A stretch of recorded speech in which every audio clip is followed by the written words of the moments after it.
योग्य कितने ही धर्मात्मा पति पत्नी मिले और बोले कल कोई हमको बच्चा चाहिए, 9 महीने इंतजार करना पड़ेगा बच्चू।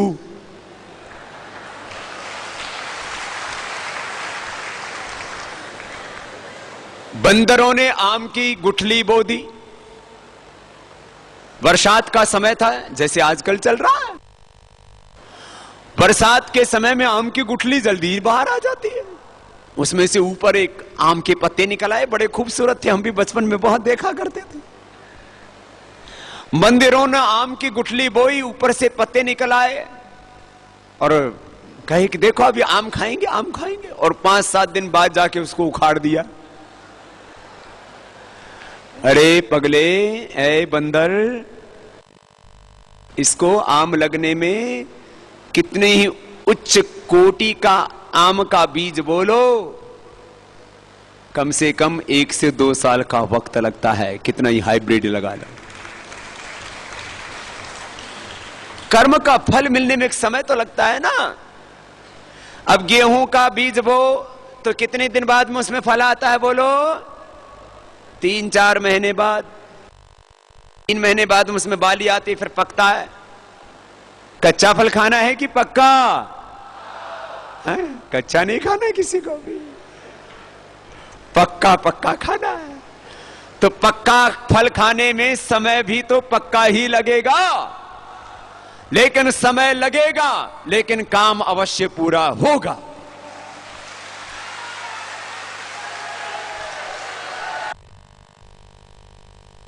करना है अपने काम से हमको विराम नहीं लेना। आराम हराम है। कर्मण्येवाधिकारस्ते मा फलेषु कदाचन। कर्म फल व्यवस्था में, भगवान की सत्ता में, उसकी न्याय व्यवस्था में,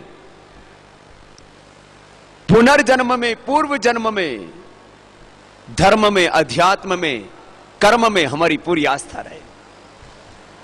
हमारा विश्वास नहीं डिगना चाहिए। हमको मन की शक्ति देना, मन विजय करे। दूसरों की जय से पहले खुद पे जय करे। आत्म विजय पाना। आत्म विजेता विश्व विजेता तो हो ही जाते हैं। अपने शरीर पर, अपने इंद्रियों पर, अपने मन पर विजय पाना, अपने शरीर और इंद्रियों की, मन की पराधीनताओं से, इनकी दुर्बलताओं, कमजोरियों से मुक्त रह करके, उच्च चेतना से युक्त रह करके जीना। अरे जीवन का शाश्वत प्रवाह है ये। आज हम जिस जीवन को जी रहे हैं, ये प्रथम और अंतिम जन्म और जीवन नहीं है। इससे पहले भी न जाने कितने लाखों करोड़ों बार पैदा हुए, आगे भी पैदा हो रहे हैं, होंगे। लेकिन ये काम यदि इस जन्म में न हुआ तो अगला जन्म लेकर के फिर इसी काम को करेंगे और हम विजय होंगे, करेंगे। हतो अप्राप्स्यसि स्वर्गम जित्वा वा भोक्ष्यसे महिम तस्मात् उत्तिष्ठ कौन्तेय तस्मात् त्वम् उत्तिष्ठ। भगवान के चरणों में समर्पित कर दो अपने आप को। अब सौंप दिया इस जीवन का सब भार तुम्हारे। अब सौंप दिया इस जीवन का सब भार तुम्हारे। है जीत तुम्हारे हाथों में, नहीं हार तुम्हारे। हम भजन भी उल्टा गाने लग गए। है जीत तुम्हारे हाथों में, है हार। अरे भगवान के हाथों में हार कैसे हो? है जीत तुम्हारे और हार तुम्हारे। मुझ में तुझ में बस भेद यही, मुझ में तुझ में बस।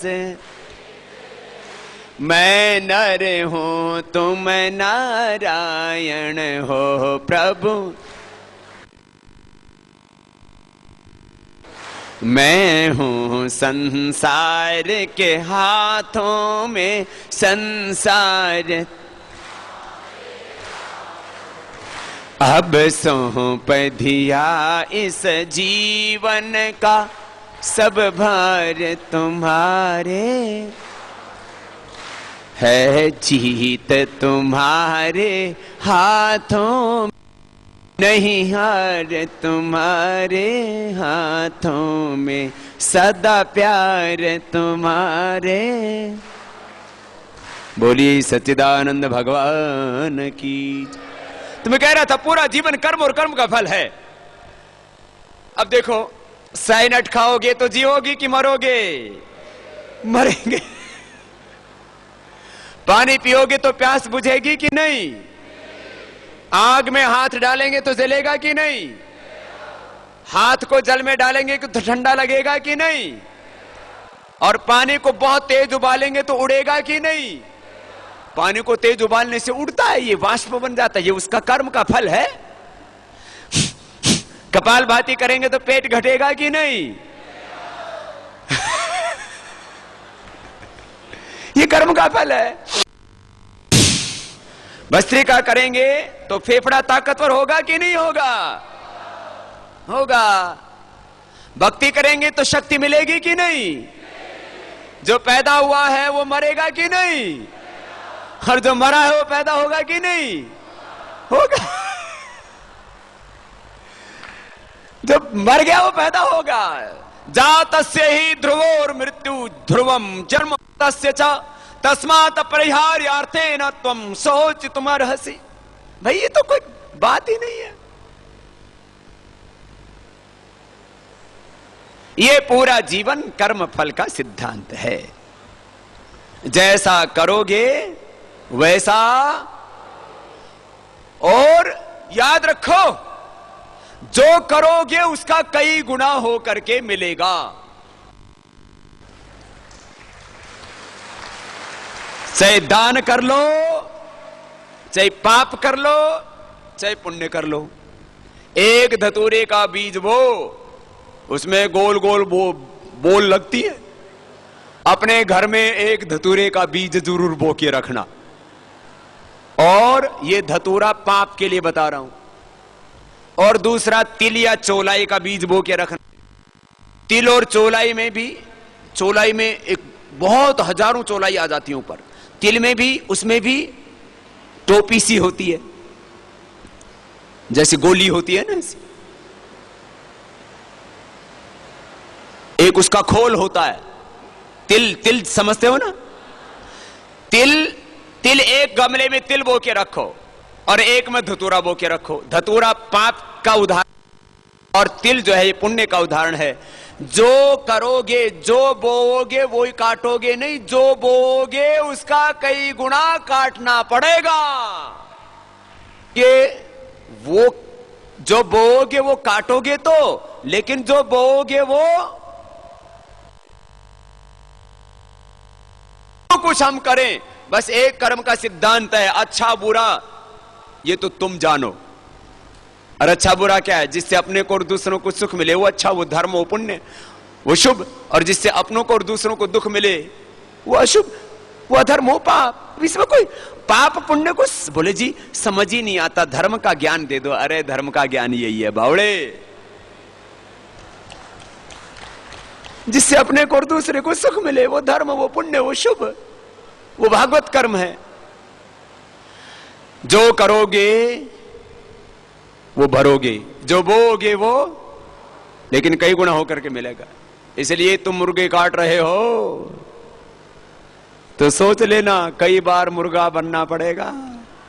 जिसने एक मुर्गा खाया है वो 100 बार खुद खाया जाए।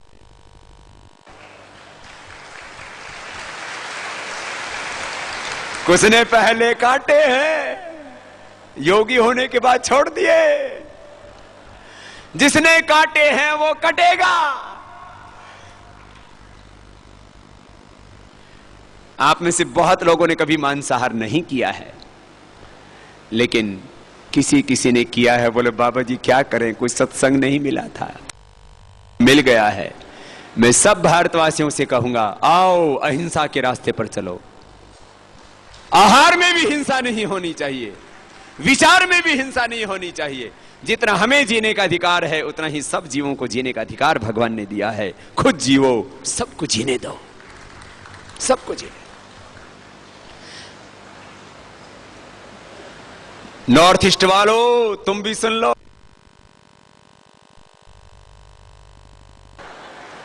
जिसने मछली खाया है उसने जिसने मछली को तड़फाया है, खुद भी तड़फोगे, खुद भी पहले जल में जाओगे और फिर खाए जाओगे।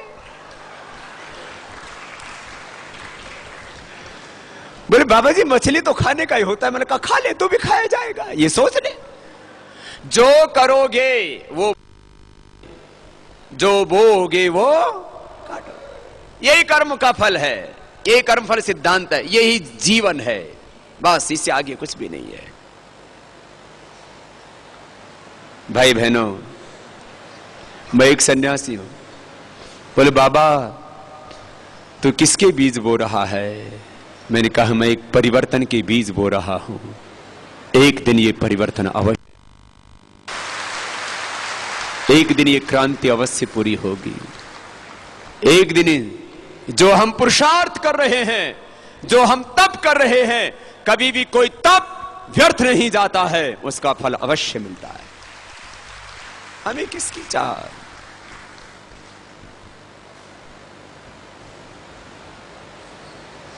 क्या ऐसा है जो मैंने ना पाया हो, और क्या चाहता हूं? आज भी जमीन पर दरी बिछा के राजस्थान की यात्रा पर गया था, तो एक भाई ने रास्ते में रोक लिया। उसकी दुकान पड़ती थी, वो ट्रेडिशनल चीजें बेचता था। उससे एक गुदड़ी मिल गई। बहुत दिनों के बाद मुझे गुदड़ी मिली। बचपन में तो गुदड़ी, गद्दे पर सोया ही नहीं, और रजाई मैंने ओढ़ी नहीं। भयंकर ठंड होती है उत्तर भारत में। मैं तो भगवान ने यहीं पैदा कर दिया, उत्तर भारत में, यहीं पढ़ा, यही। अब तो फिर भी थोड़ा कंबल ओढ़ लेता हूं। यही ये जो सर्दी, भयंकर कड़ाके की ठंड, जब माइनस तक टेम्परेचर चला जाता था, और 2-4 भी रहता था, 2-4 टेम्परेचर है तब भी, बस ये 2 कपड़े नीचे ऊपर का, बस एक करके, और रात को सो गए, सुबह उठ गए बस। आज भी जमीन पर सोता हूं, इतना सा खाता हूं, थोड़ी देर सोता हूं, सुबह 4:45 अपने ड्यूटी पर आ जाता हूं, without any payment, without any rest, without any interest, बिना नौकरी, बिना तनख्वाह की नौकरी करता हूं। बिफोर टाइम आता हूं और ओवर टाइम करके सोता हूं। बहुत कम खाता हूं, खाता है ही नहीं। कम खाता हूं और बैंक का खाता है ही नहीं। जो कुछ आता है वो सबके लिए लगा देता हूं। ये भवन तुम्हारे लिए बने हैं, ये हॉल तुम्हारे लिए बने हैं। बाबा तो खुले आसमान में रह करके ही मस्त है। ये दवाइयां तुम्हारे लिए बनी हैं, मुझे बीपी की गोली नहीं खानी। मैं मुक्तावटी अपने लिए नहीं, मशीनी अपने लिए नहीं बनाता, मेदोहर अपने लिए नहीं बनाता, कायाकल्पटी अपने लिए नहीं बनाता, शिलाजीत भी मैं खुद नहीं खाता। आप जिनमें ताकत कम होगी उनको शिलाजीत देता हूं, जो ओवरवेट है उनको मेदोहर देता हूं, जो अंडरवेट है उनको अश्वगंधा शतावर खिलाता हूं। मैं सच कहता हूं, मुझे ये आवश्यकता ही नहीं पड़ती कभी भी। दवाइयां तुम्हारे लिए हैं, ये भवन तुम्हारे लिए हैं, ये योग है, और मैंने तो अपना जीवन भी आप ही को दे दिया है, अपना समय भी आपको दे दिया।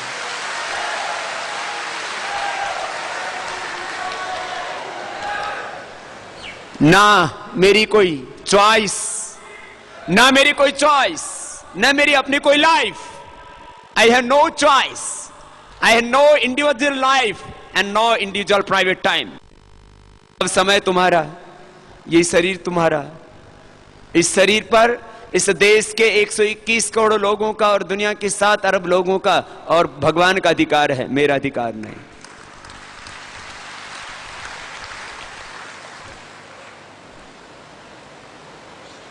फिर भी कुछ लोगों को बाबा नहीं सुहाता। वो भगवान से कहते हैं, भगवान इस बाबा को जल्दी ऊपर बुला ले।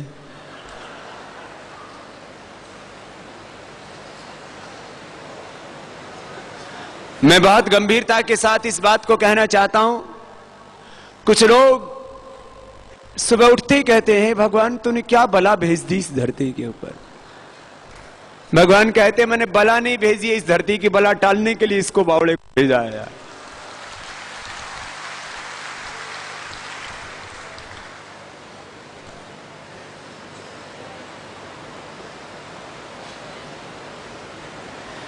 मैंने पहले भी जिंदगी में करीब 7-8 बार मौत को आंखों के सामने देखा है। बहुत छोटा था तब। ये जो सिर पर निशान है ना, बहुत से पूछते, बाबा ये निशान किसका है? चांद सा बना हुआ है। क्या हुआ था बाबा? मैं बहुत छोटा था तब।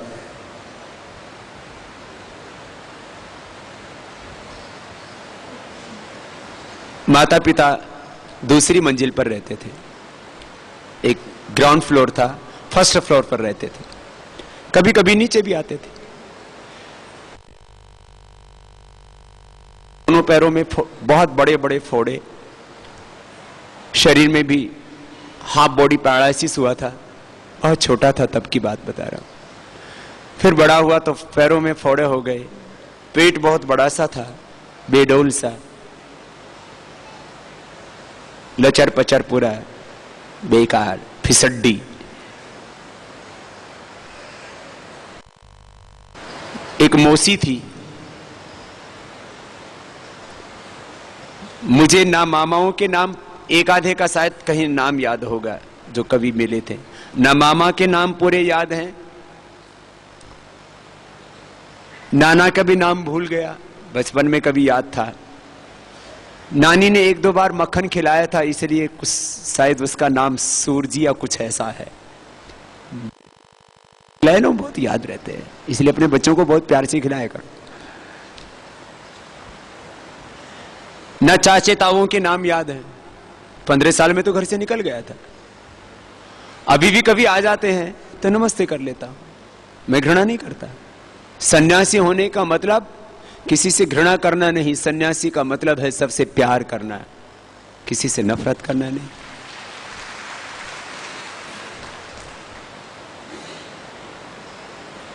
नमोसियों का नाम पता है।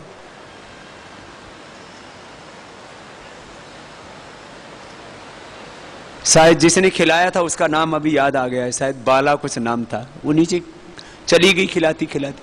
मैं ऊपर से देखने लगा, पीछे से पैर उठ गए, नीचे पड़ गए। कम से कम भी नहीं होगा तो जैसा मुझे याद है, तो कम से कम उसकी ऊंचाई होगी 12 से 15 फीट, और नीचे थे पत्थर। अब 12 से 15 फीट होगी कम से कम, क्योंकि मुझे याद है पहले मकानों की ऊंचाई इतनी होती थी, फिर उसके ऊपर छज्जा, उस छज्जे के ऊपर से गिरा, डोडी लगी हुई थी जो। अब वहां से जब गिरा तो यहां से फट गया। बहुत छोटा था, लेकिन इतना जरूर याद है कि घोड़े पर या ऊंट पर किसी लेकर के कोई गांव में तो कोई मलम पट्टी करने वाला भी नहीं था। बहुत दूर कोई सरकारी हॉस्पिटल था। मुझे याद है बहुत छोटा था, पता नहीं कितने साल का था, मुझे ये नहीं पता 3 साल का था या 2 साल का था। 2, 3, 4 साल का कब तब से फूटा था। 15 फीट ऊपर से 2-3 साल का बच्चा गिरे तो माता तो फूट के राम नाम सत है हो जाता है। लेकिन बचा लिया, इसलिए मैंने कहा डूबतों को बचा लेने वाले। मैं डूब गया था पानी में, ऐसे ही माँ बाप ने भैंस चराने के लिए भेज दिया। बरसात पहले बहुत हुआ करती थी, बीच में कम हो गई थी, अब दोबारा होने लग गई। तो बरसात बहुत हो रही थी, तालाब भरा हुआ था।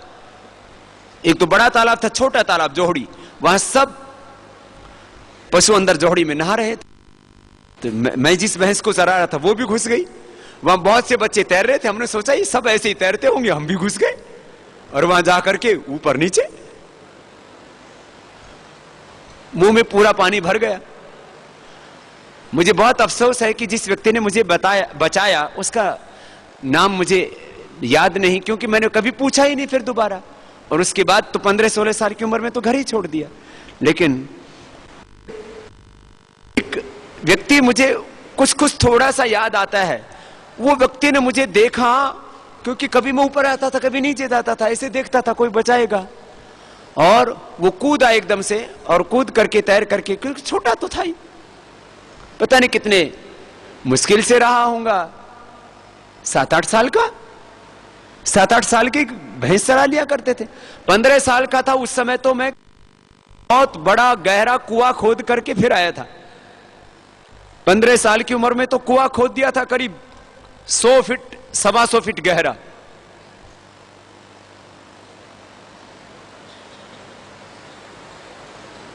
उसने निकाला, पास में शमशान था, उल्टा कर दिया। मैंने कहा हे भगवान तेरा लाख शुक्रिया, नहीं तो यहां जलाया ही जाता। पता नहीं गांव वालों को ये घटना याद है या नहीं है, मुझे तो याद। ऐसे ही कितनी घटनाएं हुई। एक बार तो भूल से संख्या का दूध पी लिया। अब तो हमने संख्या, आर्सेनिक आयुर्वेद में बहुत प्रयोग किया जाता है, पहले हम प्रयोग करते थे, लेकिन अब किसी भी दवाई में हम संख्या का प्रयोग नहीं करते। तो पहले अस्थमा के रोगियों के ऊपर बहुत वैद्यों के साथ मेरा संबंध रहा है, देश के बहुत पुराने पुराने वैद्यों के साथ। तो शुद्ध संख्या करके गाय के दूध में, तो उस समय हमारे पास ज्यादा पैसे नहीं थे, तो एल्युमिनियम का जो होता है ना, ये एल्युमिनियम समझते ये सब, उसका भगोना था। अब उसमें दूध में संख्या उबालते थे, कई किलो दूध में थोड़ा सा संख्या डाल के धीरे धीरे वो एल्युमिनियम में वो संख्या चला जाता था। अब किसी ने क्या हुआ, उस एल्युमिनियम में जिसमें संख्या शुद्ध किया था उसमें दूध उबाला और पिला दिया, और सबसे ज्यादा दूध मैंने पी लिया। आश्चर्य की बात है कि उस दिन बच्चे भी थे, किसी बच्चे ने नहीं पिया, किसी बूढ़े ने नहीं पिया।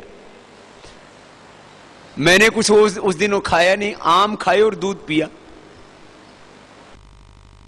रात को 11 बजे उल्टी आनी शुरू हो गई। पहले तो मैंने उल्टी रोकने की कोशिश की, मैंने सोचा लोग कहेंगे, तो बहुत देर तक तो मैं रुका रहा, लेकिन वो कहां रुकने वाला था। फिर जो उल्टी लगी, दे उल्टी, फिर मेरे को आंत जैसे बाहर आ जाएगी, ये हालत हो गई।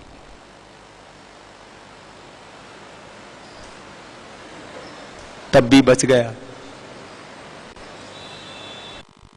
अब जब से भारत स्वाभिमान का आंदोलन शुरू किया है, साहब किसी से 4 लाख रुपए उधार मांग लो तो आदमी मारने को आता है, अपना दिया हुआ मांग लो तो। मैंने 4 लाख नहीं मांगे, मैंने 4 करोड़ नहीं मांगे।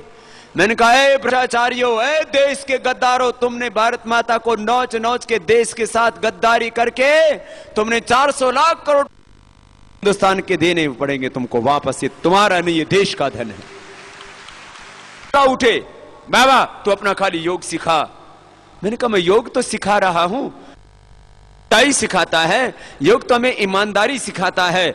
हम योग सिखाएंगे, हम सच्चाई पर चलेंगे, हम ईमानदारी पर चलेंगे, लेकिन हम ये बेईमानी भी नहीं चलने देंगे, झूठ भी नहीं चलने देंगे।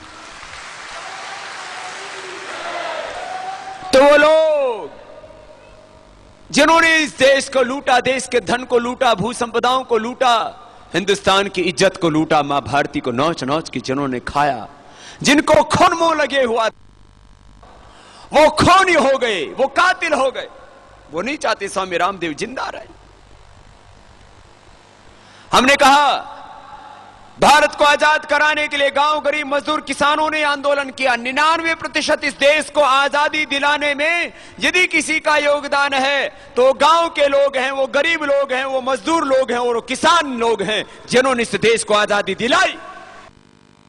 चाहे वो ब्राह्मण थे, क्षत्रिय थे, वैश्य थे, दलित थे, वाल्मीकि थे, वनवासी थे, आदिवासी थे, लेकिन जो आजादी के लिए लड़े वो सारे हिंदुस्तानी ग्रामवासी थे, वो भारतवासी जो आजादी के लिए लड़े। जो शहरों में लोग रह रहे थे, ऊंची ऊंची अट्टालिकाओं में, महलों में जो लोग रह रहे थे, वो तो भोगी विलासी हो गए थे। कभी भी जो सुखी लोग हैं, कभी भी जो समृद्ध लोग हैं, वो तो अपने आप की सुरक्षा में लगे रहते हैं, अपने ऐश्वर्य को बचाने में लगे रहते हैं, अपनी प्रजा को रहते हैं, अपनी जान को कभी जोखिम में नहीं डालते। मैंने देखा जो अति धनवान लोग हैं वो बहुत असुरक्षा में रहते हैं, वो कभी किसी क्रांति में भाग नहीं लेते। इस हिंदुस्तान के लिए जो क्रांति हुई उसमें समृद्ध लोगों ने, पूंजीपतियों ने भूमिका नहीं निभाई।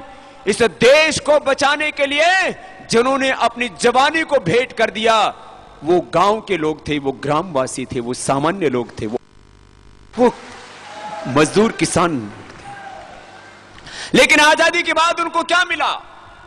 1857 की प्रथम क्रांति के बाद ही किसानों को सताने के लिए, उनको भूमिहीन करने के लिए, उनको दरिद्र बनाने के लिए षड्यंत्र रचा भूमि अधिग्रहण कानून का जो आज तक चल रहा है। हमारा ये सपना है, ये तुरंत भूमि अधिग्रहण कानून खत्म होना चाहिए। किसानों के साथ घोर अन्याय अब ये बर्दाश्त से, इस देश की जमीन को जिन राजनीतिक पार्टियों ने अपनी जागीर समझ रखा है, ये उनके बाप की जमीन नहीं, ये हिंदुस्तान के अन्नदाता भूमिपुत्र किसान की जमीन छीनने का उसको अधिकार क्या? लेकिन ये अत्याचार 1894 से हो रहा है, करीब 2 शताब्दियां बीत गई हैं। जब इस पाप को देखता हूं मैंने कहा मैत्री करुणा मुदिता उपेक्षाणाम सुख दुख पुण्य पुण्य विषाणाम भावना तुष्यत प्रसाद। वो मेरे भीतर की करुणा, भीतर की ममता मुझे सोने नहीं देती, चैन से बैठने नहीं देती। जब मैं चारों तरफ देश में ये शोषण देखता हूं, अन्याय देखता हूं, घनघोर पाप देखता हूं, तो भीतर तक तड़पने बिलखने लगता हूं और मैं सोचता हूं ये जो मेरे भीतर करुणा जगी है, ये मेरे भीतर ये परिवर्तन की, ये मेरे भीतर जो इस चली है, ये संकल्प की ज्योति 121 करोड़ हिंदुस्तानियों के हृदय में प्रज्वलित हो जाए तो काम अपने आप हो जाएगा। हमने कहा गांव, गरीब, मजदूर, किसान, इनके आबादी के निशान, इनकी सत्ता में, व्यवस्था में भागीदारी और इनके श्रम का मूल्यांकन ठीक हो। अंग्रेजों ने किसान को अकुशल श्रमिक मान करके इसके श्रम का मूल्यांकन किया, मजदूर कुशल श्रमिक माना, अनस्किल्ड लेबर मान करके इनके साथ घनघोर अन्याय किया। शिक्षा की समान व्यवस्था नहीं रही, आध्यात्मिक शिक्षा नहीं रही, चिकित्सा की समान व्यवस्था नहीं रही, जो चुनाव व्यवस्था है वो इतनी ज्यादा अपारदर्शी है। हमने कहा स्टेट फंडिंग इलेक्शन करो, अनिवार्य मतदान, एक साथ मतदान और प्रधानमंत्री सीधा जनता से चुनाव करवाओ, ये हिंदुस्तान स्वर्ग बन जाएगा। लोकतंत्र को कुछ लोगों ने षड्यंत्र करके लूट तंत्र, भ्रष्ट तंत्र बना दिया है। विधानसभाओं में, लोकसभाओं में ऐसे लोग चुन करके भेजो जो देश का टैक्स का पैसा है, करोड़ों लोगों की खून पसीने की कमाई का पैसा है, उसको विकास में लगाएं, वहां बैठ करके अच्छे कानून बनाएं। ऐसे लोग ही संसद में, विधानसभाओं में जाए। हमने कहा ये आधा भारत बाढ़ से, आधा भारत सूखी से ग्रस्त रहता है, पूरा भारत त्राहिमाम कर रहा है। अरे इजराइल जैसे छोटे से देश को देखो कितना अच्छा जल प्रबंधन किया है। अपने देश में न जल प्रबंधन की व्यवस्था है, न कचरा प्रबंधन की व्यवस्था है। रेलवे कितनी बड़ी सर्विसेज है, रेलवे में कोई व्यवस्था नहीं, हर महीने 2-2, 3-3 एक्सीडेंट होते रहते हैं। यदि हम रेलवे की व्यवस्था ठीक कर लें तो इस देश में यातायात की सारी समस्या का समाधान हो सकता है। इससे लाखों करोड़ रुपए के देश को आमदनी हो सकती है। न रेलवे का प्रबंधन है, जल प्रबंधन, संपदाओं की सुरक्षा का प्रबंध है। राष्ट्रीय संपदाओं को लूट करके खा रहे हैं। 89 प्रकार के हमारे यहां पर मिनरल्स हैं, 89 प्रकार के, और वो उसमें अंदाजन उन भू संपदाओं का आर्थिक मूल्यांकन करें तो करीब ये 10,000 लाख करोड़ की भू संपदाएं उनको लूट करके खा रहे हैं। हमने एक समग्र परिवर्तन की जब बात कर दी, हमने कहा ये सब टैक्सेशन, ये इतनी बड़ी बात है, आप सबको बताना, सबको समझाना, ये सारे टैक्स खत्म करने की जरूरत है। इनकम टैक्स के नाम पर लूट, सेल टैक्स के नाम पर लूट, रोड टैक्स के नाम पर लूट, रजिस्ट्री के स्टैंप ड्यूटी के नाम पर लूट, चारों तरफ जहां देखो वहीं खाने में लगे हुए हैं। ये सारे टैक्सेशन हिंदुस्तान में खत्म करने की आवश्यकता है। मात्र 2% ट्रांजैक्शन टैक्स लगाओ, यह देश स्वर्ग बन जाएगा। ऐसा कहां से आएगा? 2% ट्रांजिट टैक्स से आ जाएगा। भारतीय रिजर्व बैंक के अनुसार आज हर दिन करीब 2.5 लाख करोड़ रुपए, एक साल में करीब 750 लाख करोड़ रुपए का ट्रांजैक्शन होता है बैंक से, मात्र 2% ट्रांजैक्शन टैक्स लगाने से देश को 15 लाख करोड़ रुपए ये विकास योजनाओं के लिए पैसा मिल जाएगा। सरकार को चलाने के लिए, फौजों को तनख्वाह देने के लिए, अपनी सुरक्षा के लिए 15 लाख करोड़। और जिस दिन हमने 2% ट्रांजैक्शन टैक्स कर दिया और 50 रुपए से बड़ी मुद्रा को वापस ले लिया, उस दिन हमारे देश में ट्रांजैक्शन डबल हो जाएगा। पहले वर्ष 15 लाख करोड़, दूसरे साल 30 लाख करोड़ रुपए हिंदुस्तान को विकास के लिए मिलेगा। सबके लिए निःशुल्क शिक्षा, निःशुल्क चिकित्सा की व्यवस्था हो जाएगी। कोई आदमी बेरोजगार नहीं रहेगा, कोई आदमी भूखा नहीं सोएगा, कोई आदमी अनपढ़ नहीं रहेगा। गरीब और अमीर दोनों के बच्चों को एक जैसे स्कूल कॉलेजों में पढ़ने का अधिकार मिलेगा। गरीब और अमीर दोनों को एक जैसे का अधिकार मिलेगा। सारा हिंदुस्तान बदल जाएगा। मात्र एक चेंज करने की जरूरत है। ये सारे टैक्सेशन खत्म करो, मात्र 2% ट्रांजैक्शन टैक्स कर दो। अब इतनी सी बात है। लेकिन यदि ये सारी व्यवस्थाएं ऐसी हो जाएंगी तो इन बेईमानों की पूछ कौन करेगा? ये ऐसी जटिल व्यवस्था इसलिए बना रखी है कि इसमें सरकार और सरकार के अंदर नियुक्त जो बड़े अधिकारी हैं और उनके द्वारा पोषित जो बड़े व्यापारी हैं वो लूट सकें चीजों को। ये सीधी सीधी व्यवस्था हो गई तो बस खाली अब जैसे ब्रिटेन में और अमेरिका में जो सांसद हैं वो हमारे आपकी तरह ही रहते हैं, बसों में, गाड़ियों में, ट्रेनों में चलते हैं। उनका काम है वहां जाकर के कानून बनाना और जो टैक्स का पैसा आया है उसकी ठीक से डेवलपमेंट की योजनाएं बनाना, बस इतना ही काम है। और हमारे यहां ये टैक्स का पैसा विकास में लगाने के लिए नहीं, वहां लूटने के लिए जाते हैं। और वहां अच्छे कानून बनाने के लिए नहीं, वहां गलत कानून बनाने के लिए बैठ जाते हैं। यही इस देश का दुर्भाग्य है। अब हमने परिवर्तन की बात कर दी तो जो लोग इस भ्रष्ट व्यवस्था से लाभान्वित हो रहे हैं वो शत्रु बन गए। मैंने कहा था ना, आप सबको यहां से क्रांति के हथियार, ये आध्यात्मिक क्रांति, ये सामाजिक क्रांति, ये राजनीतिक क्रांति, ये आर्थिक क्रांति, ये आत्म परिवर्तन की, ये व्यवस्था परिवर्तन की, ये युग परिवर्तन की क्रांति, इसका एक हथियार है जीवन दर्शन। इसका दूसरा हथियार है ये काले धन का पूरा सच। लोग कहते बाबा आपके इतने दुश्मन क्यों बन गए? मैंने कहा जो मैं कर रहा हूं वो करके देख ले, जहां मैं बैठा हूं आप बैठ के देख ले, तुझे पता लग जाएगा, आगे पीछे सब नजर आ जाएगा। हमने ये 400 लाख करोड़ रुपए मांगे, ये कहां जमा है? ये जमा है यूरोप में, ये जमा है अमेरिका में, ये सारे ऑफिशियल डेटा के साथ। कोई बाबा के घर के बनाए हुए डेटा नहीं, कोई भी इंटरनेट पर जाकर के इनको देख सकता है। ये काले धन का पूरा सच। अरे ये भारत सहित जो दुनिया के गरीब मुल्क हैं, ये गरीब कोई देश है ही नहीं। मैं तो कहता और कोई देश दरिद्र नहीं है। दरिद्रता हमारे कर्मों का फल नहीं है, दरिद्रता हमारे जाति का फल नहीं है कि हम हिंदू हैं, हम मुसलमान हैं, हम सिख हैं, हम ईसाई हैं, इसलिए हम गरीब हैं। हम ये सोचें कि ये दरिद्रता हमारे कर्मों का फल है। अरे हमारे कर्म अच्छे ना होते तो हमें मनुष्य के रूप में जन्म ही नहीं मिलता, कहीं गधे, घोड़े, कीट, पतंग, मक्खी, मच्छर बने होते। दरिद्रता हमारे कर्मों का फल नहीं है। कोई व्यक्ति दुनिया का दरिद्र नहीं है, कोई देश दरिद्र नहीं है। उन व्यक्तियों को और देशों को लूटा गया है और वे लूट का धन यहां जमा है। ये सारे आंकड़े हैं। अमेरिका के पास आज ये जो आपको लिख रखा है हमने, इसमें 2011 के आंकड़े दे रखे हैं। ये 667 लाख करोड़ रुपए अमेरिका ने ऋण ले रखा है। एक्सटर्नल डेट बोलते हैं, विदेशी कर्ज। अच्छा बताओ, किसी भी देश के पास में इतना धन है कि दूसरे? बोलो। सारे देशों को क्या चाहिए? Foreign direct investment. आजकल इसके लिए शॉर्ट शब्द बोला जाता है FDI। सबको विदेशी पूंजी चाहिए ना, तो ये विदेशी पूंजी कंपनियों के द्वारा तो आ नहीं रही है, बैंकों के द्वारा कर्ज ले रहे हैं सब। 600 FDI अलग है जो कंपनियां लेके जा रही हैं। ये तो देश की सरकार ने ऋण लिया हुआ है, अमेरिकी सरकार ने। तो एक तो होता है वहां पर जो फैक्ट्रियां लगी हुई है, FDI वहां पर आ रहा है, फॉरेन डायरेक्ट इन्वेस्टमेंट, उसकी बात नहीं कर रहा हूं, वो तो बहुत बड़ा है। 667 लाख रुपए अमेरिकन गवर्नमेंट ने ऋण ले रखा है। 421 लाख करोड़ रुपए ब्रिटेन की गवर्नमेंट ने ऋण ले रखा है। जर्मनी की गवर्नमेंट ने 244, फ्रांस की गवर्नमेंट ने 241 और जापान की गवर्नमेंट ने 118, इटली की गवर्नमेंट ने 117। ये सब के हिसाब किताब यहां है। ये सारा काला धन उधर से घूम करके कहीं पर तो जाएगा ना।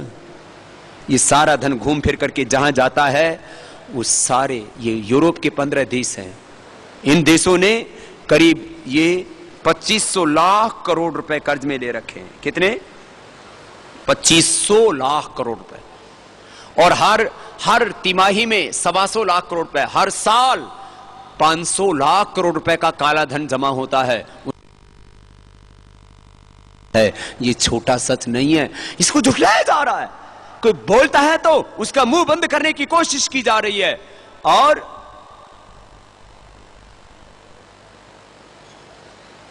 ये तो अब हमने अपमान सहा है, हमने अपने शरीर पर प्रहार सहे हैं, आप सब ने वो प्रहार सहे हैं। आप सब भाई बहन वो हैं जिन्होंने रामलीला के मैदान में इन राक्षसों की रावण लीला को झेला है, मात्र देखा नहीं है।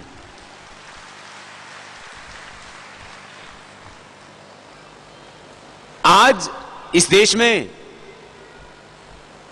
आंदोलनकारियों पर लाठियां नहीं बरसाई जा रही हैं, उसका कारण किसी और का तप नहीं, उसका कारण है आपने उन लाठियों को खाया है। सुप्रीम कोर्ट में केस चल रहा है, सुप्रीम कोर्ट की सख्त हिदायत है कि देश के लिए यदि कोई आवाज उठाता है, उस जनहित और राष्ट्रीय हित की आवाज को दबाने का यह अलोकतांत्रिक तरीका, यह असंवैधानिक गैर कानूनी तरीका देश में नहीं चलेगा। लाठी खाई, उसका फल चाहे किसी को मिले, क्योंकि तब कुछ लोग करते हैं, उसका फल पूरे देश को मिलता है। आप लोगों ने तब किया, उसको पूरे देश को फल मिल रहा है।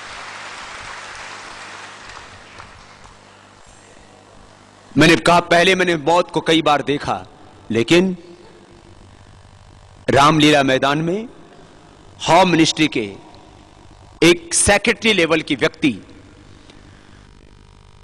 बताया कि बाबा आज यहां से निकल जाओ, नहीं तो बच नहीं सकते। आज इनकी प्लान है बाबा रामदेव को ओसामा बिन लादेन की तरह उठाओ, और इसकी हड्डियां भी नहीं मिलनी चाहिए, क्योंकि यदि इसकी हड्डियां भी इस देशवासियों को मिल गई तो उन हड्डियों से भी क्रांति आ जाएगी और ये देश की व्यवस्थाएं बदल जाएंगी। भाई बहनों, मैं इसलिए इस बात को कह रहा हूं, मैंने कहा इतना बड़ा पाप करने की कैसे सोच ली, और मैं इसलिए इस बात को कह रहा हूं, इसके पीछे एक ये जो आपको एक क्रांति के हथियार दे रहा हूं ना, अब ये संपूर्ण क्रांति का मैंने आपको हथियार दिया है।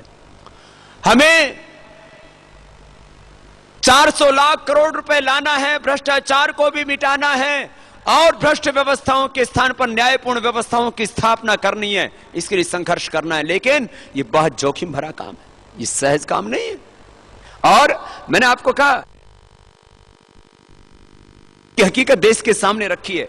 ये चाहे व्यवस्था परिवर्तन की आवाज हमने उठाई है, ये काले धन का सच, ये जो ये देखने में कागज के कुछ टुकड़े लग रहे हैं, लेकिन इन कागज के पन्नों पर एक एक जो अक्षर लिखा है वो इस देश के अंदर एक क्रांति को जन्म दे रहा है,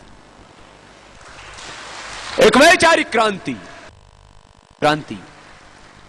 भाई बहनों, इनकी योजना तो थी कि बाबा रामदेव रामलीला मैदान से बस उसकी जीवन लीला समाप्त कर दी जाए। हमारे बहुत से भाई अज्ञान में, मैं किसी के लिए कोई दुर्भावनापूर्ण शब्दों का प्रयोग नहीं करना चाहता, अब शब्दों का भी प्रयोग नहीं करना चाहता, बोलो बाबा आपको गिरफ्तारी देनी चाहिए थी। अरे मैंने कहा भाई 5-5 बार कहा, वहां गिरफ्तार करने नहीं आए थे, वहां पर वो रामलीला में जीवन लीला मिटाने के लिए आए थे, इसलिए वहां गिरफ्तारी का प्रश्न नहीं था। अरे मुझे हाँ, आपने सबने, तो छोटा बच्चा भी जानता है गिरफ्तार करने से कोई आदमी क्या उसका बिगड़ता है, और वह भी किसी आंदोलन में। लेकिन इस सच को छुपाने के लिए एक षड्यंत्र के तहत यह प्रचारित किया गया। बाबा भागा नहीं, बाबा भाग गया। अरे बाबा भागा नहीं, बाबा जागरूक था, जागा हुआ था, और देश को जगाने के लिए अपने आप को बचाया था, क्योंकि उस समय ये इसकी पूरी प्लान कर चुके थे, पूरी प्लान कर चुके थे। इसमें मात्र इन भ्रष्टाचारियों का ही हाथ नहीं है। अरे एक तरफ भ्रष्टाचारी, आज हमने चारों तरफ मोर्चे खोले हुए हैं, एक तरफ भ्रष्टाचारी, दूसरी तरफ दारू माफिया,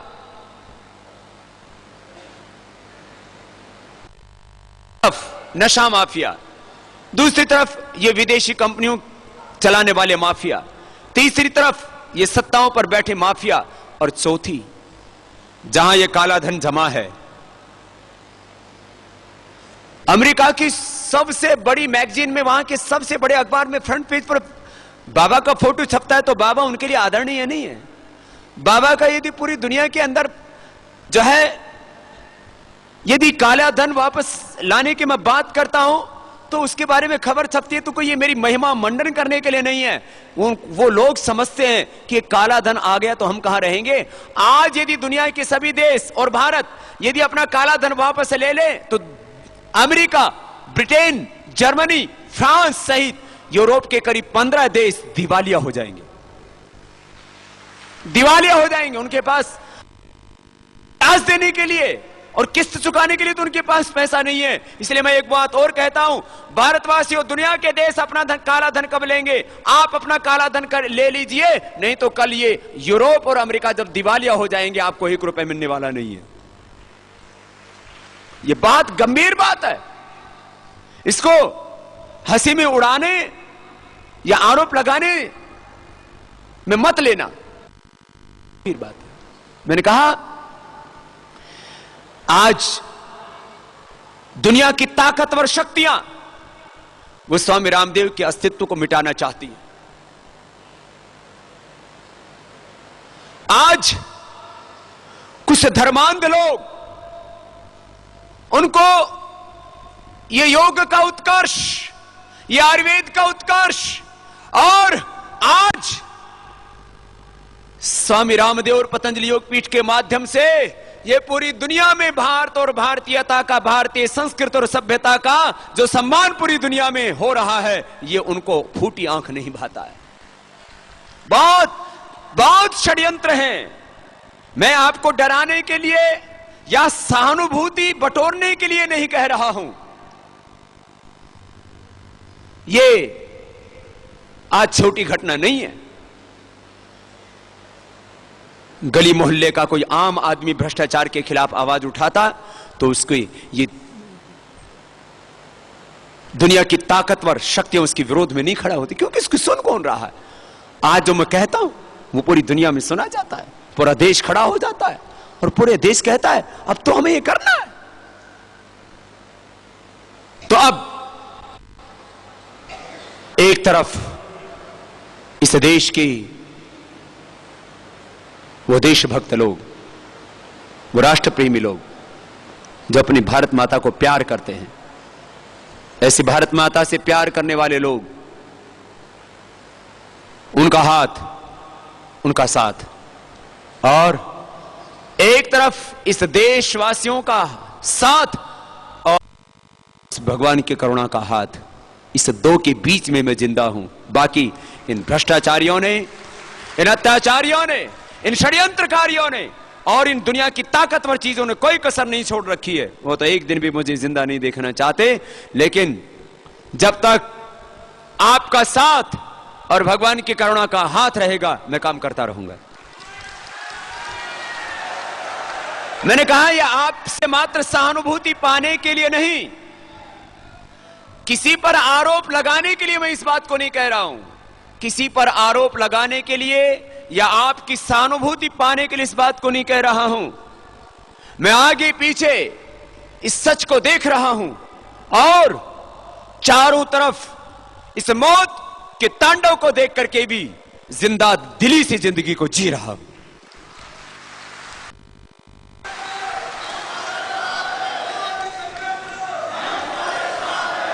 और बदनाम करना, षड्यंत्र करना, क्या नहीं इन्होंने, क्या कसर छोड़ी इन्होंने, क्या कौन सा पाप नहीं किया इन्होंने, कौन सा इन्होंने दोष नहीं लगाया। मुझसे बोले बाबा जी आप क्या कहेंगे? तो मेरे बचपन से लेकर के आज तक का चरित्र पूरे देश के सामने है। मैंने जन्म से लेकर के आज तक एक भी व्यक्ति का बुरा नहीं किया है। मैं अपनी तुलना अपने पूर्वजों से नहीं करना चाहता। मैं उनके अधूरे सपनों को जरूर पूरा करना चाहता हूं और अपने पूर्वजों का, अपने ऋषि मुनियों का, अपने महापुरुषों को देखता हूं, उनको उनका वंशज मानता हूं और अपने आप को इससे गौरवान्वित अनुभव करता हूं। लेकिन एक बात आपको कहता हूं भाई, मेरे से बोले बाबा आपके ऊपर ये लोग झूठे इल्जाम लगाते हैं, आरोप लगाते हैं, आपको बदनाम करने की कोशिश करते हैं, आप कुछ बोलते क्यों नहीं? मैंने कहा मैं भगवान राम और कृष्ण का वंशज हूं। मैं महर्षि दयानंद स्वामी विवेकानंद के पदचिन्ह। आज कोई भगवान राम को गाली दे, आज भगवान कृष्ण को, महर्षि दयानंद स्वामी विवेकानंद को गाली दे, तो तुम उनसे घृणा करोगे या तुम्हारे भीतर एक आक्रोश की आग जलेगी? बोलो। मैंने कहा ये जितने मुझे गालियां दे रहे हैं उतना ही से देश के अंदर एक आक्रोश की, एक परिवर्तन की, एक क्रांति की आग जलेगी। मैं कुछ नहीं कहूंगा, करने दो।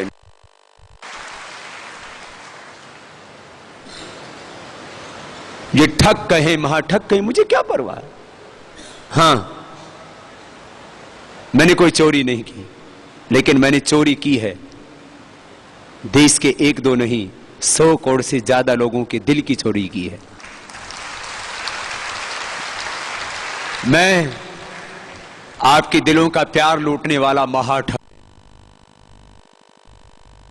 महाचोर हूं मैं। लेकिन मैंने देश के धन को नहीं लूटा है, देश की इज्जत को मिट्टी में नहीं मिलाया है, बल्कि इस देश की माटी को, की गौरव को पूरी दुनिया में बढ़ाने के लिए जो कुछ मैं कर सकता हूं प्राणार्पण से चेष्टा की है। भाई बहनों, मैंने कहा कोई आरोप लगाने के लिए या कोई सहानुभूति पाने के लिए मैं इस बात को नहीं कह रहा हूं, लेकिन ये सच है। और ये 400 लाख करोड़ रुपए लाना, ये भ्रष्टाचार को मिटाना और ये सारी व्यवस्था परिवर्तन का जो संकल्प है हमारा, ये भी कोई काल्पनिक बात नहीं है, ये कोई झूठा सपना नहीं है, यह हकीकत है। लेकिन बस अब इस परिवर्तन की चर्चा जन जन में हो, घर घर में हो, गांव गांव में हो। जो पढ़े लिखे लोग हैं वो इसकी चर्चा विज्ञान और तकनीकी का प्रयोग करके फेसबुक के माध्यम से, ईमेल के माध्यम से, एसएमएस के माध्यम से करें। जो लोग गांव के लोग हैं चौपालों में बैठ करके इसकी चर्चा करें। जहां आप जाएं, जहां आप बैठें, वहीं इस परिवर्तन की आवाज को स्वर दें।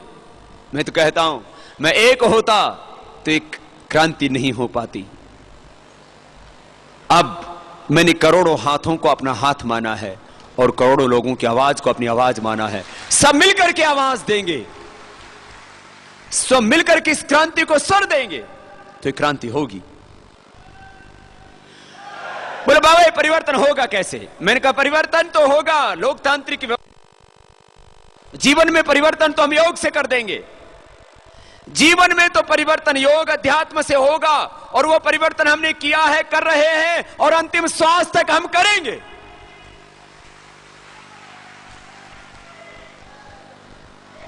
जीवन में परिवर्तन योग से, अध्यात्म से होगा, वो हो रहा है। लेकिन देश में परिवर्तन, सत्ता और व्यवस्थाओं में परिवर्तन, यह संसद से होगा। ये काला धन को वापस लाने के लिए और इस काले धन को राष्ट्रीय संपत्ति घोषित करने के लिए संसद में कानून बनाना पड़ेगा। भ्रष्टाचार को मिटाने के लिए अभी लोकपाल की बात हो रही है, लेकिन उस लोकपाल में इन भ्रष्टाचारियों को आजीवन कारावास और मृत्युदंड की सजा का भी प्रावधान होना चाहिए, जो नहीं उठा रहे हैं कोई आवाज। लेकिन मात्र लोकपाल बनाने से 400 लाख करोड़ रुपए का धन वापस नहीं आएगा। इसलिए एक मजबूत लोकपाल बनना चाहिए, लेकिन उसके साथ में 400 लाख करोड़ रुपए भी वापस आना चाहिए। एक मजबूत लोकपाल बिल बनना चाहिए, लेकिन सारे टैक्सेशन खत्म होने चाहिए। 2% ट्रांजैक्शन टैक्स रहना चाहिए, उससे महंगाई खत्म हो जाएगी, लोगों के जीवन में गरीबी खत्म हो जाएगी, देश दुनिया की सबसे बड़ी आर्थिक महाशक्ति बन जाएगा। इतना बड़ा दर्शन है। लोकपाल बिल बनना चाहिए, लेकिन साथ में यह नई अर्थ क्रांति के सिद्धांत पर चल करके 2% ट्रांजैक्शन टैक्स, सारे टैक्सेशन को खत्म करने की व्यवस्था। लोकपाल बिल बनना चाहिए, लेकिन समान शिक्षा व्यवस्था भी होनी चाहिए, समान चिकित्सा व्यवस्था भी होनी चाहिए। लोकपाल बिल बनना चाहिए, लेकिन इस देश में प्रबंधन की नई नीति बननी चाहिए। लोकपाल बिल बनना चाहिए, लेकिन भूमि वो खत्म भी होना चाहिए। लोकपाल बिल बनना चाहिए, लेकिन इसके साथ साथ गांव मजदूर किसान, उनको पूरा हक मिलना चाहिए, उनके श्रम का मूल्यांकन पूरा होना चाहिए, उनकी सत्ता व्यवस्था में बजट में उनकी भागीदारी सुनिश्चित होनी चाहिए, उनकी आबादी के अनुसार उनकी भागीदारी तय होनी चाहिए। ये इतना बड़ा मुद्दा है। इस पूरे परिवर्तन के इस आंदोलन को, इस अभियान को, इस राष्ट्रीय कर दें। संसद में बैठे हुए जो लोग हैं उनको बाध्य करें। सारे देश से जब परिवर्तन की आवाज उठेगी, उठ चुकी, अब जनमत तैयार हो चुका है, एक वातावरण बन चुका है, पूरे देश में एक भयंकर आक्रोश है, और यह आक्रोश एक दिन बहुत बड़ी क्रांति लेकर के आएगा।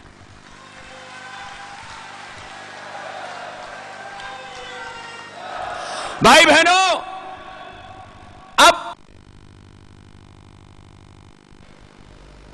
बात पर आकर के सब लोग रुक जाते हैं। सबके मन में एक प्रश्न पैदा होता है, बाबा ये होगा कैसे, काम करेगा कौन? संसद को करना पड़ेगा। वर्तमान सरकार से यह अपेक्षा करना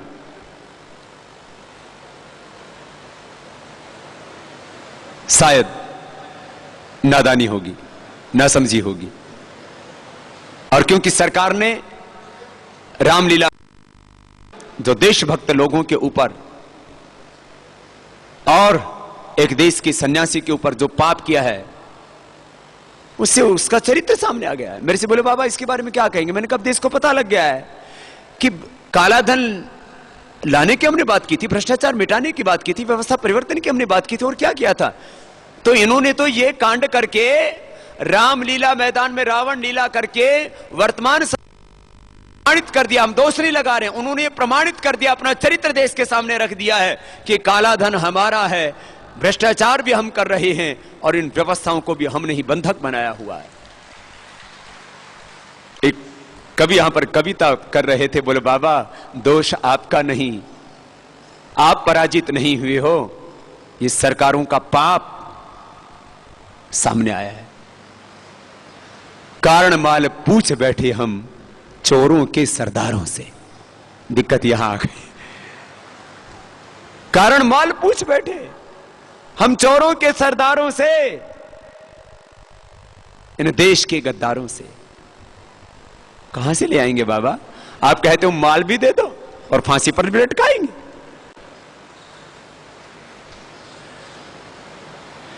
तो आप विपक्ष इस काम को करे, संसद से लेकर के सड़क तक इस मुद्दे को उठाए, संसद को ना चलने दे। दुर्भाग्य है कि अपने तात्कालिक लाभ के लिए तो संसद में हंगामा करते हैं, लेकिन जब भी संसद में सत्र चले तो 400 लाख करोड़ रुपए का काला धन देश को वापस दिलाने की बात उठानी चाहिए, जो कि विपक्ष ठीक से नहीं उठा पा रहा है। और भ्रष्टाचार को मिटाने की बात हो या व्यवस्था परिवर्तन की आवाज हो, क्यों नहीं? अब इनको उठाना पड़ेगा, देश में ऐसा वातावरण हमको बनाना पड़ेगा। अब अंतिम बात में कह करके, परिवर्तन कौन लेकर के आएगा? परिवर्तन लाना पड़ेगा जनता को। कैसे? देश के लोग अब ये तय कर लें, हम उसी को वोट देंगे जो काला धन लेकर के आएगा, जो भ्रष्टाचार को ईमानदारी से मिटाएगा और देश की इन व्यवस्थाओं में परिवर्तन लाएगा, हम उसी को वोट करेंगे।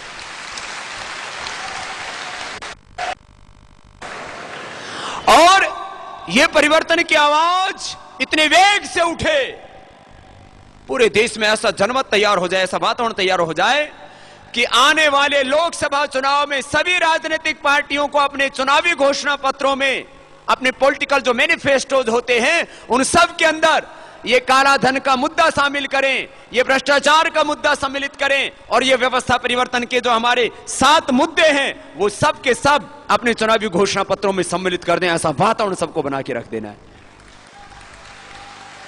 तो बोले बाबा क्या ऐसा वातावरण बन जाएगा? अरे हमको सत्ता नहीं चाहिए, हमको सिंहासन नहीं चाहिए, हम तो हृदय आसन में ही आनंद लेते हैं, हमको भीतर का स्वराज्य चाहिए, हमको भीतर का साम्राज्य चाहिए, हमको तो भगवान का साम्राज्य धरती पर चाहिए, हमको तो सबकी खुशियां चाहिए। हम सत्ता के लिए, सिंहासन के लिए नहीं लड़ रहे हैं, लेकिन सिंहासन पर वही बैठेंगे जो इस देश से प्यार करेंगे। अब गद्दार सत्ता और सिंहासन पर नहीं बैठेंगे। सत्ता पर सत्य का साम्राज्य होना चाहिए। पॉलिटिकल पावर हमारा एम्बिशन नहीं है, पॉलिटिकल प्योरिटी हमारी महत्वाकांक्षा है। आज जब जन लोकपाल बिल के लिए आंदोलन हुआ, तब गोलियां लेकर के, हथगोले लेकर के, बम लेकर के और लाठियां लेकर के, आंसू गैस के गोले लेकर के पूरे देश में लाखों लोग आए बाहर। क्यों? क्योंकि किसी के ऊपर लाठियों का प्रहार नहीं हुआ। यदि पहले दिन गोलियां चलती, आंसू गैस के गोले चलते और ऑटोमेटिक मशीन गन से गोलियां बरसती, एक भी आदमी की हिम्मत नहीं हो पाती सड़क पर बाहर निकलने की। मैं आपकी इस तप के लिए आपको साधुवाद देता हूं कि आपने तप किया, उसका देश को लाभ मिल रहा है। अब आंदोलन करने वालों के ऊपर बरसाई जाएंगी और इतिहास में इस आंदोलनकारियों के ऊपर कोई अन्याय ना करे, इस आंदोलनकारियों के ऊपर अत्याचार को रोकने के लिए यदि किसी का इतिहास में नाम लिखा जाएगा तो रामलीला मैदान में सत्याग्रह करने वाले आप भाई बहनों के तप को याद किया जाएगा। यह छोटी बात नहीं है। आप रामलीला मैदान में जिन भाइयों ने तो याद किया जाएगा जब जब कोई सत्याग्रह करेगा कि डंडे बाबा के भक्तों ने, डंडे बाबा के सत्याग्रही देशभक्तों ने खाए, मां बहन बेटियों ने खाए, उसका लाभ हमको मिल रहा है कि आज हम पर कोई डंडा नहीं बरसा रहा है। ये पूरा देश कह रहा है। लेकिन ये सरकार की पराजय है, ये सरकार ने पाप किया है। इससे आपको डंडे खाए, यह हमारा दोष नहीं, यह सरकार का पाप है। और सरकार का पाप वक्त आने पर उसके सामने आएगा और यह उसको निगल जाएगा। यह होगा। मैंने कहा कोई तप व्यर्थ नहीं जाता है। और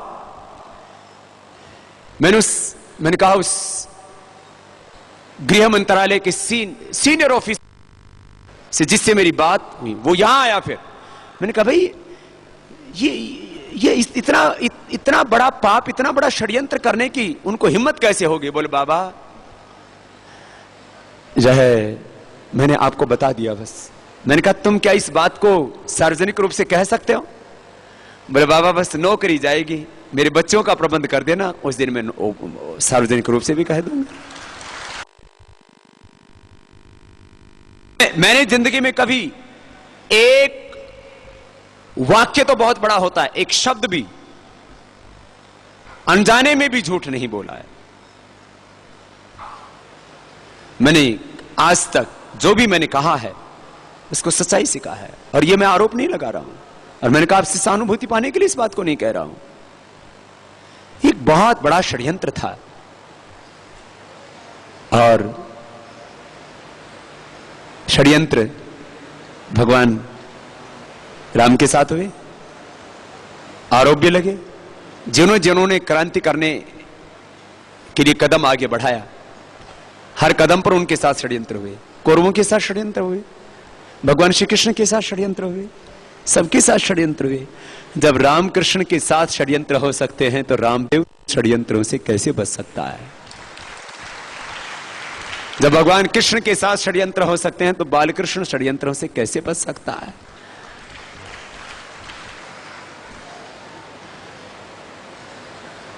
मैं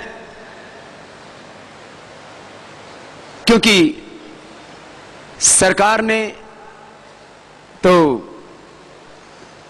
सारी सीमाएं लांघ करके, सारी मर्यादाओं, सारी हदों को पार करके चारों तरफ से जो पाप कर सकते हो करने में लगे हैं। लेकिन मैं एक ही बात कहूंगा, आचार्य बालकृष्ण जी जिन्होंने करोड़ों लोगों को जिंदगी दी है और आज उनके नेतृत्व में महर्षि चरक, शुश्रुत और धन्वंतरी के बाद आज उनके नेतृत्व में आयुर्वेद शिखर पर पहुंचा, उन्होंने उस ऋषि परंपरा का गौरव बढ़ाया है, करोड़ों लोगों की जिंदगी बचाई।